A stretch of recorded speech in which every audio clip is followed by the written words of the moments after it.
ಸ್ನೇಹಿತರೆ ನಮಸ್ಕಾರ. Kamala creation YouTube ಚಾನಲ್ಗೆ ಸ್ವಾಗತ.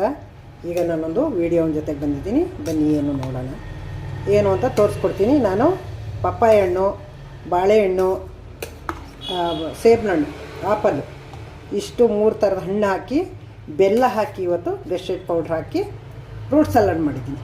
ಬನ್ನಿ ಈಗ ಫ್ರೂಟ್ ಸಲಾಡ್ ಮಾಡೋಕ್ಕೆ ಏನೇನು ಬೇಕೋ ಮಾಡೋ ವಿಧಾನ ಅಂತ ನೋಡ್ಕೊಂಡ್ಬರೋಣ. ನೋಡಿ ಸ್ನೇಹಿತರೆ, ಫ್ರೂಟ್ ಸಲಾಡ್ ಮಾಡೋಕ್ಕೆ ನಾನು 3 ಥರದ ಹಣ್ಣು ತೊಗೊಂಡಿದ್ದೀನಿ. 3 ಬಾಳೆಹಣ್ಣು, ಪಪ್ಪಾಯ, 2 ಆಪಲ್ ತೊಗೊಂಡಿದ್ದೀನಿ. ನೋಡಿ ಗಸ್ಟರ್ಡ್ ಪೌಡ್ರ್ ತೊಗೊಂಡಿದ್ದೀನಿ. ಸ್ಟವ್ ಮೇಲೆ ಅರ್ಧ ಲೀಟ್ರ್ ಹಾಲು ಕಾಯಕ್ಕಿಟ್ಟಿದ್ದೀನಿ. ನೋಡಿ ಹಾಲು ಕುದ್ದು ಬರ್ತಾಯಿದೆ. ಪೌಡ್ರ್ ಕಲಿಸ್ಕೊಳ್ಳೋಣ ಈಗ. ನೋಡಿ ಇಷ್ಟು ಪೌಡ್ರ್ ಹಾಕ್ಕೊಂಡಿದ್ದೀನಿ. ಇದನ್ನು ಕಲಿಸ್ಕೋಬೇಕು ಗಂಟಿಲ್ದಂಗೆ. ನೋಡಿ ಗಂಟಿಲ್ದೆ ಇದ್ದಂಗೆ ಕಲಿಸ್ಕೊಂಡಿದ್ದೀನಿ ಎಲ್ಲನೂ. ಇವಾಗ ಕುದಿ ಹಾಲು ಹಾಕೋಣ. ಹಾಲು ಕುದೀತಾ ಇದೆ. ಹಾಕೊಂಡು ತಿರುಗಬೇಕು, ಕೈ ಬಿಡೋಣ. ನೋಡಿ ಸ್ನೇಹಿತರೆ, ಕುದೀತಾ ಇದೆ. ಈಗ ಆಫ್ ಮಾಡಿಬಿಡೋಣ, ಸಾಕು. ಸಕ್ಕರೆ ಹಾಕ್ಲಿಲ್ವಲ್ಲ ಯಾಕಪ್ಪ ಅಂತ ನೋಡ್ತಾ ಇದ್ರೆ ನೋಡಿ, ನಾನು ಜೋನಿ ಬೆಲ್ಲ ಹಾಕ್ತಾಯಿದ್ದೀನಿ. ಇದು ಜೋನಿ ಬೆಲ್ಲ ಗಟ್ಟಿಯಾಗಿದೆ. ಇದು ಒಂದು 5-6 ತಿಂಗಳಾಗಿದೆ ಇದು ಜೋನಿ ಬೆಲ್ಲ ತಂದು. ಅದಕ್ಕೆ ಗಟ್ಟಿಯಾಗಿದೆ, ಅದನ್ನೇ ಹಾಕ್ತಾಯಿದ್ದೀನಿ.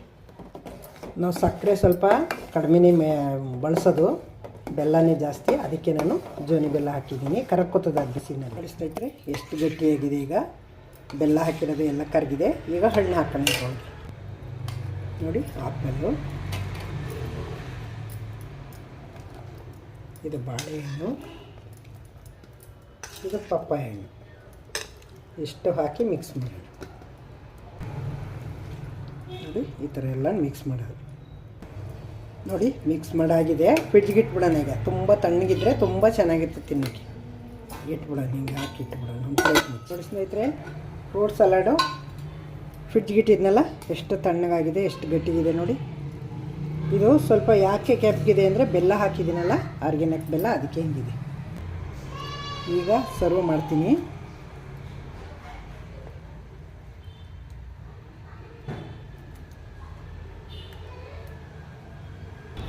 ನೋಡಿ ಸ್ನೇಹಿತರೆ, ಸರ್ವ್ ಮಾಡಿದ್ದೀನಿ ಫ್ರೂಟ್ ಸಲಾಡು.